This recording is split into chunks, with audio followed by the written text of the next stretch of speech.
Good evening and welcome to Kini News.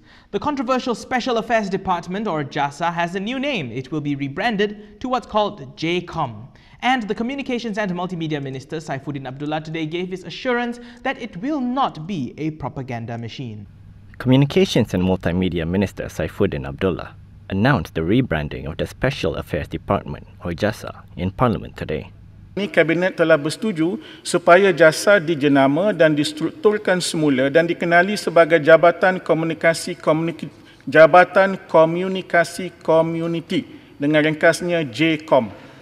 Matlamat JKom ialah mewujudkan komunikasi dua hala di antara kerajaan dan rakyat, iaitu bagi menyampaikan maklumat kerajaan yang tepat, sahih dan bijaksana kepada rakyat dan mendengar suara serta maklum balas daripada rakyat.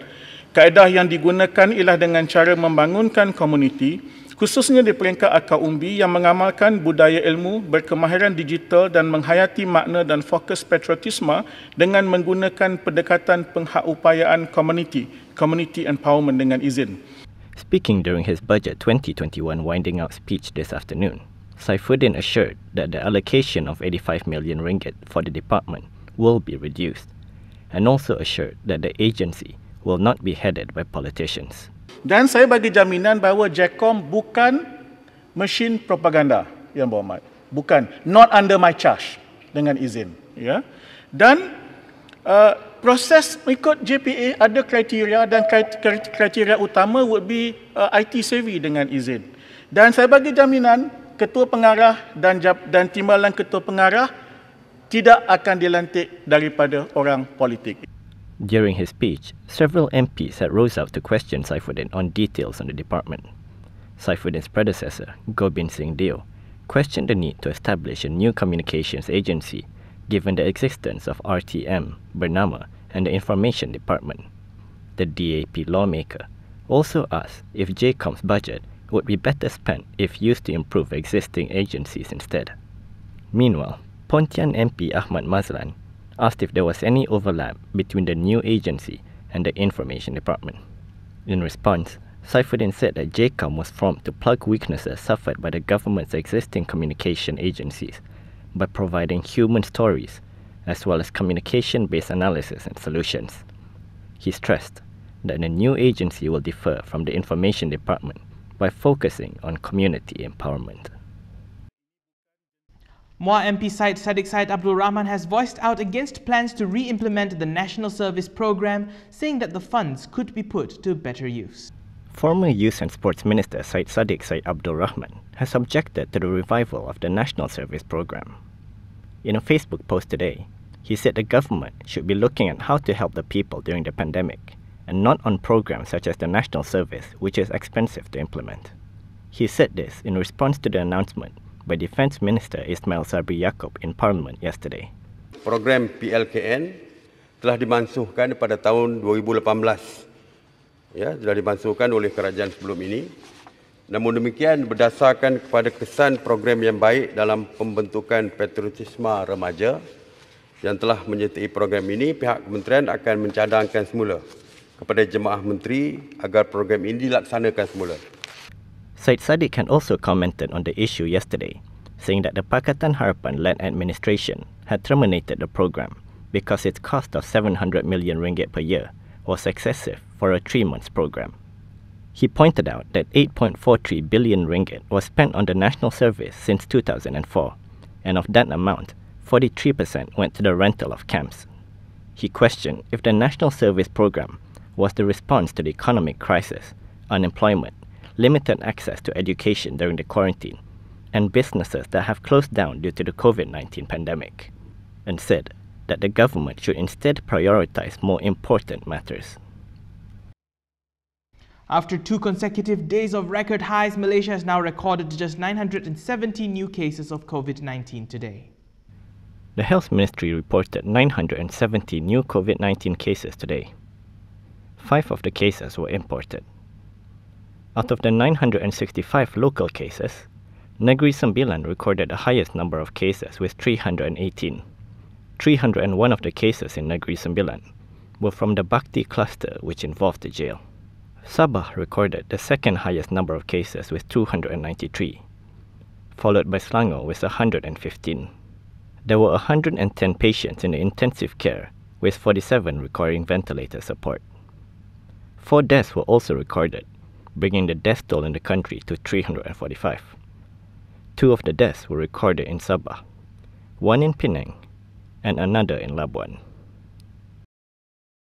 Senior Minister Ismail Sabri Yaakob has announced that 2 areas will be placed under the Enhanced Movement Control Order, or EMCO, beginning this Friday. One of them is in Kedah and the other one is in Sabah. The government will impose the Enhanced Movement Control Order in the Sungai Seluang sub-district of Kulim, Kedah, and in Taman Telipok Ria in Tuaran, Sabah. Berdasarkan penilaian risiko dan atas nasihat KKM, sidang hari ini bersetuju untuk melaksanakan PKPD. PKP diperketatkan di taman-taman perumahan Mukim Sungai Seluang Kulim, Kedah selama 14 hari bermula 27 November sehingga 10 Disember 2020. Pelaksanaan PKPD ini akan melibatkan sebanyak 1,412 rumah dengan anggaran 6,000 penduduk di taman-taman perumahan seperti berikut. Taman Bayam, Taman Bayam Indah, Taman Kangkung 1 dan 2, Taman Halia, Taman Ceko Manis, Taman Kobis, Taman Sawi, Taman Seri Limau. Ismail added that the Health Ministry has conducted 197 targeted tests in the area, of which 50 were positive for COVID-19. Meanwhile, in Taman Telipok Ria, Ismail said 2,609 people have been tested for COVID-19 up to November 22, 2020, of which 253 were found to be positive. There are 581 tests still pending results. He said the Enhanced Movement Control Order will affect 3,400 houses and 18,000 residents there. Barisan National Ministers and Deputy Ministers have reiterated the coalition's support for Prime Minister Muhyiddin Yassin's membership until fresh elections can be held. BN will continue to give full support to Prime Minister Muhyiddin Yassin's leadership, said the coalition's ministers and deputy ministers in a joint statement yesterday night. In the statement, they said the country needs a stable government to ensure the process of recovery is implemented orderly following the COVID-19 pandemic. And the first step to render this achievable is by ensuring that Budget 2021 is supported and passed by members of Parliament at the Dewan Rakyat. The statement added that they had agreed that the government built on consensus will continue to be supported for now, including giving full support for Muhyiddin in implementing plans for the people's economic and health recovery. However, they maintained that the general election should be held as soon as the public health situation permits to secure a clear mandate from the people and ensure the stability of the government. They said, until then, they were united in strengthening BN's position in the present government, and at the same time, making arrangements to ensure BN will be the strongest voice in the government. The joint statement was signed by 20 ministers and deputy ministers from BN. It came just a day after BN parliamentarians held a meeting with UMNO President Ahmad Zaid Hamidi. No demands were mentioned in the statement from the ministers and deputy ministers. However, they said they acknowledged the views of fellow BN parliamentarians regarding the budget proposals. Still to come, US President-elect Joe Biden has something to say to their allies. What's that all about? You can find out after the break.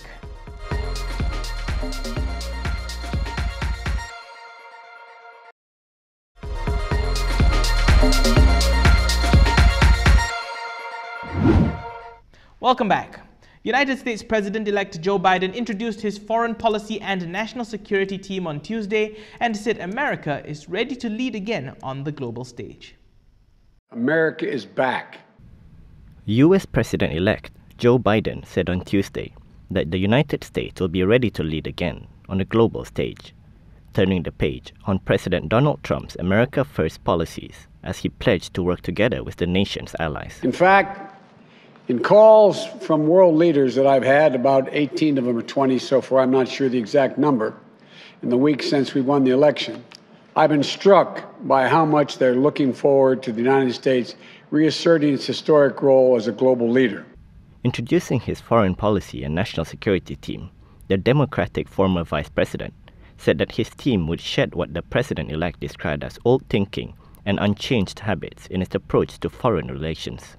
We're going to have the first woman lead the intelligence community, the first Latino and immigrant to lead the Department of Homeland Security, and a groundbreaking diplomat at the United Nations. Biden signaled that he intended, after taking office on January 20th, to steer the United States away from the unilateralist nationalism pursued by Trump. Over 4 years, Trump had unsettled many U.S. allies in Europe and elsewhere with an antagonistic approach towards the NATO alliance and trade relations, abandonment of international agreements, and warm relationships with authoritarian leaders. The final year of Trump's administration was marked by frequent China bashing as the two powers sparred over China's handling of the coronavirus pandemic, deteriorating freedoms in Hong Kong, and territorial issues in the South China Sea. Behind the scenes, Trump has been waging a losing legal battle to try to overturn Biden's victory. Trump has said that he will never concede the election, but his administration on Monday finally gave the green light for the formal transfer of power to begin. The developers behind Russia's Sputnik V COVID-19 vaccine have announced the price for a dose. Financial backers and developers of Russia's Sputnik V vaccine said on Tuesday that the shot will cost less than $20 per person, and Moscow aims to produce more than 1 billion doses at home and abroad next year.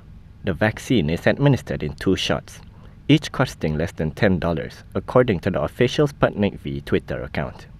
For Russian citizens, though, inoculation will be free of charge. But on the streets of Moscow, some are still wary. I don't want to be vaccinated at all, but I would have chosen the Russian vaccine if I wanted to. But at the moment, I did not even think about it. Mass vaccination in Russia, which has the world's 5th highest number of recorded COVID-19 cases, has yet to begin, as so-called Phase 3 clinical trials continue. Russia's pricing announcement comes as the country looks to scale up distribution and production, and as 3 vaccines, one by AstraZeneca, another by Pfizer and BioNTech, and a third by Moderna, have emerged in the West, raising hopes that the global pandemic can be tamed next year. The Russian vaccine is cheaper than the Pfizer-BioNTech vaccine, but more expensive than the vaccine developed by AstraZeneca and Oxford University. And that's all we have this evening. For more, go to KiniTV.com. Don't forget that we also post up our latest news on Instagram, Twitter, YouTube, and Facebook. So follow us to get the latest news updates. Don't forget that when you go out, observe social distancing, and of course, remember to wear your mask. I'm Daniel Anthony. Thank you for watching, and stay safe, Malaysia.